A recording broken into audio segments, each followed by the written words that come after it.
welcome to Mom Does Stuff. Today I have a new serger. This is the Brother 1034 DX and I picked it up at Walmart for $199.97. I had a serger years and years ago, so I'm having to learn a whole lot of new stuff, and I thought you might want to learn it with me. So first of all, let's go through what's in the box. You get the serger. It has a nice soft cover, dust cover for it.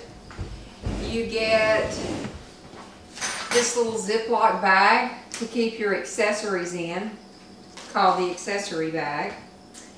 You have some tweezers that have a blunt tip to them to thread your machine.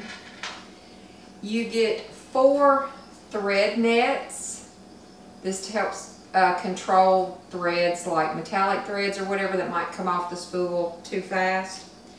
You have these spool caps right here that are on the machine already.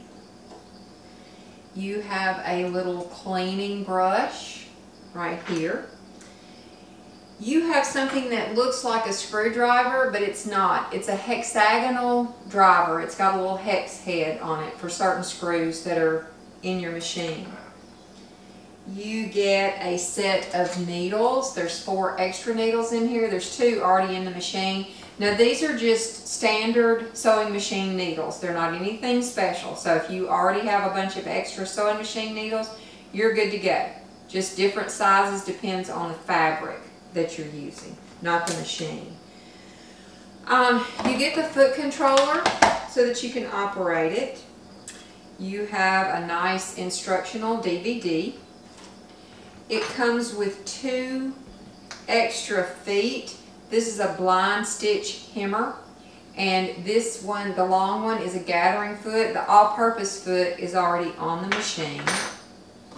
This is a trim trap, and it fits right on the front of the machine right there. When you're sewing, it catches the edges as it gets cut off. And these are adapters, so if you want to use these spools on your serger, it goes up in here, so it fits down on the spindle nicely. And you get 4 of those. You also get a nice instruction booklet. I know a lot of machines do not come with the booklet anymore. So half of this is in English and the other half is in Spanish, I believe. So now let's look at the machine. This one does have differential feed. That used to be an extra. That's what you looked for when you wanted a good one. But now I think pretty much all of them have that. What that does is there's 2 sets of feed dogs. There's a front set and a back set. And if you are using really thin fabric or really stretchy fabric, you might need it to feed faster or slower. So that's what lets you adjust the feed between the front and the back of your fabric to get a better result. So first, I know you're anxious to use your machine. Let's just go through what all the dials do. Okay, let's spin it around and have a look at the things that are on this end of the machine.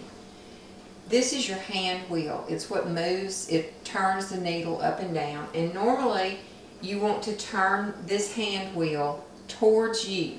So if the machine is facing you, you're going to be turning it towards you.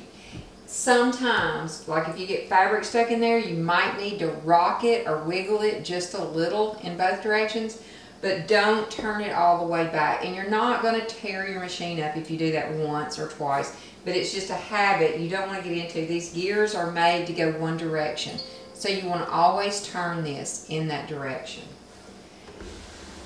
Now, this lever right here raises and lowers your presser foot. This is up, this is down for sewing. This knob on the top right here, this is your stitch length. This is going to be the distance between when the needle goes in and out and then moves forward, in and out again. So do you need a really short stitch or do you need a really long stitch?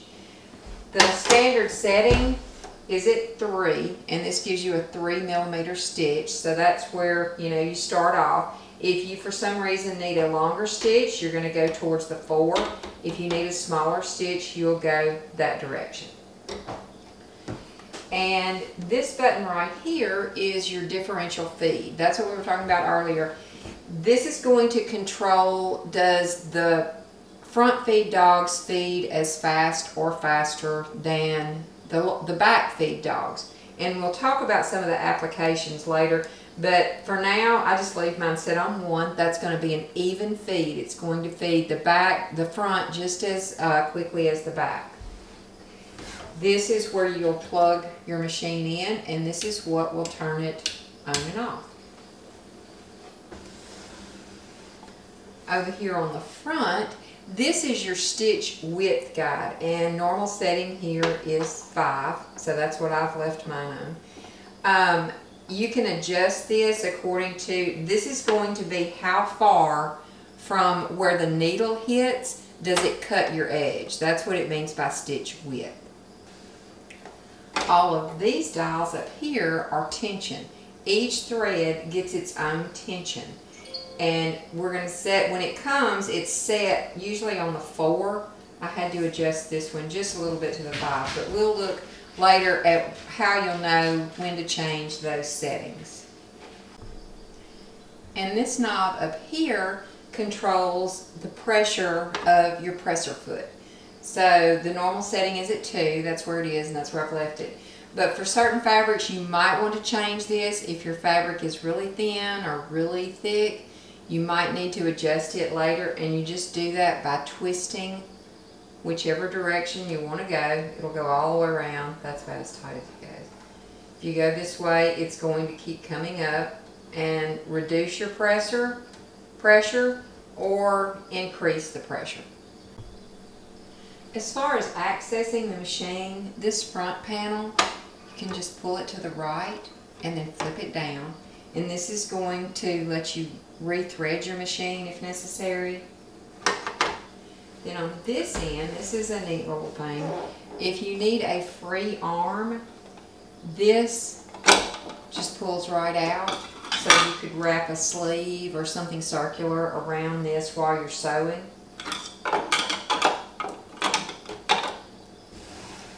And this is where your trimmer fits on. It just snaps in place, and this will catch the fabric trims as they come off of here. You can also store your foot pedal in here if you want to. I haven't done that, but so that's how that comes off. All right, let's plug it in right here on the end. The first thing you're going to want to do is put your own thread in. Now you can use regular spools of thread like this, or you can use the cones. So I'm going to rethread with a cone. Now the best way to thread this is by tying on to the old thread. So if you have not already taken the threads off, just hold tight and I'll show you how to tie on and thread. First thing we're going to want to do is extend this pole all the way up. Now check your guides right here. You see mine has come out of this guide, so it goes from the back up and through. Okay? Now I'm going to remove all of these caps because I'm going to put cones on instead of the threads that came on here, and just set those to the back, take them off one at a time.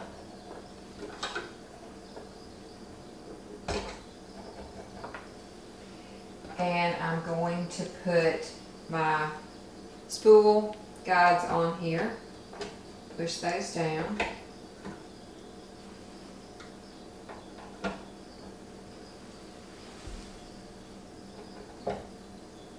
And then I'm going to slip the cones on. I have 4 different colors so we can kind of see what's doing what. And I'm being very careful not to mess up what's already threaded. Okay, now you're going to take the thread off of your spool and you're going to tie it onto the thread that's already in the machine. So I'll just clip the blue off here. And you can use whatever knot you want to tie these on. I just hold them and do a knot like this. Then check it. This is very important. Pull both colors. You don't have to snap them, but just give them a pretty healthy tug and make sure that they don't come undone. And then I trim off all but about an inch or two from there, so you don't have that big tail going through the machine. Okay, so I'm going to tie on the other three.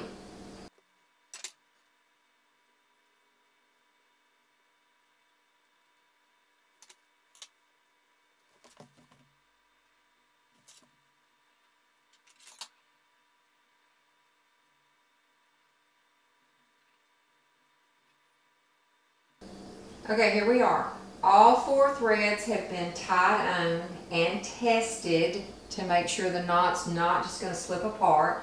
And I have trimmed to about a couple of inches of the tail. Now, go to your tension knobs and reduce all the tensions to 0. But before you do that, you might want to take a picture of where they are so you won't forget. But for the most part, they're going to be in the 3 to 5 range. So turn all of these to 0. Now my machine is on and plugged in, and here is my presser foot.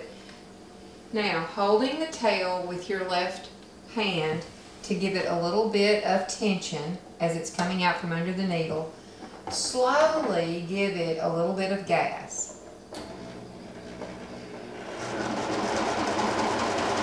And keep pulling this thread as it comes out. Don't pull on it, just keep it taut. Once you see that all your new colors are coming through, you can change your tensions back to where they were. This on 4, 4, 4, and then I usually start with 5 here. Now we're going to run some fabric through here and be sure that we have everything loaded up. So just a test. Raise the foot, put your fabric under there, and then I always try to keep some tension on this.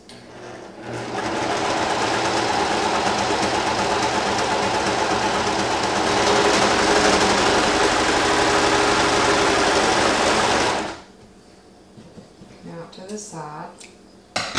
And it does look like we have everything threaded correctly.